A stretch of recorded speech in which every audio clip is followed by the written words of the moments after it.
Ah, okay. Everybody's an acting, has an assistant secretary for your bureau been nominated? Named, sir. I'm not sure. Named, but not I'm not sure it's nominated. come forward yet, but the White House has announced the new assistant secretary designate for EUR. And how about the DASs and PDASs? Is that subject to change? Do we know who those folks will be, or are you those folks? We're not confirmed, sir, so we're there until somebody tells us to go someplace else. In the tradition of the State Department, would you continue to, would the PDAS and the DASs continue to be the same? Sure, yes, sir. Okay. If and when Mr. Mitchell is confirmed, the current Yeah. team would stay until he decided to make a change. Okay. And the tradition would be that, that you would, okay. Let's talk a little bit about demining and ARTSOC, our assistance programs for what was then called the Republic of Nagorno-Karabakh, has since fiscal year '98 supported life-saving maternal health care, provided for clean drinking water, and cleared mines and unexploded ordnance. Halo Trust, which is leading the demining effort, reports that it's completed about 88% of its mission, but continues to need U.S. funds to continue the life-saving work. Additional humanitarian needs continue. Do we expect Halo Trust to be funded so that it can complete the demining effort? Mr. Acting Assistant Secretary. Ms. Ellis will want to jump in on this too, but sir, very briefly, over the years, as you know, we've given Nagorno-Karabakh, people of Nagorno-Karabakh, $45 million in assistance, humanitarian, as you've described it, water and demining. As I understood the recent Halo Trust report, they were estimating closer to 96, 97% coverage on their demining efforts, which is very important.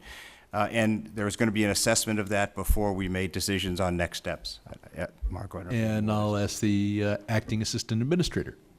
And this is normally funded from our regional budget. I mean, we are very close to with, I think it's 97.6% of the area demined. So in the past, it's been a request from Congress for us to be engaged, and putting in a similar request. I'm sure we'd be responsive. Thank you. One more question, this one for the Acting Assistant Secretary. We signed tax treaties with trading partners around the country, around the world rather, and we've seen a surge in U.S. commercial engagement with Armenia, including, as reported by the ambassador, upwards of $500 million in new American investments in the Armenia energy and mining sectors. Now, the Department of Treasury has to prioritize where to put their tax lawyers. A number of other countries want to negotiate these agreements with us. But it occurs to me that what the Russians, I almost called them Soviets, call the near abroad, we have a national security interest in making sure that we have good commercial ties with the former Soviet states.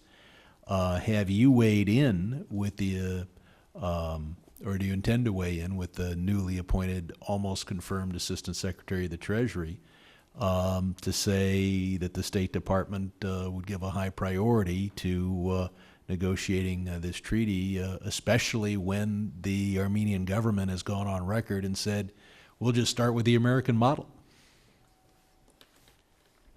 Ms. Sherman, you've identified a really important potential for our relationship with Armenia, and earlier in the Q&A, Ms. Ellis and I described how we're trying to work with Armenia to go from an assistance-based bilateral relationship to a trade-based one.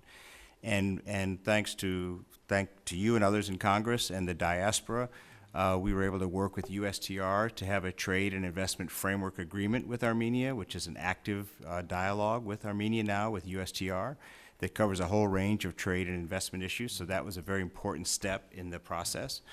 On the bilateral tax treaty, the Treasury does indeed make this decision, And they make it based very clearly on one criterion, sir, as I understand it. That is, do U.S. companies want it and do U.S. companies benefit from it or not?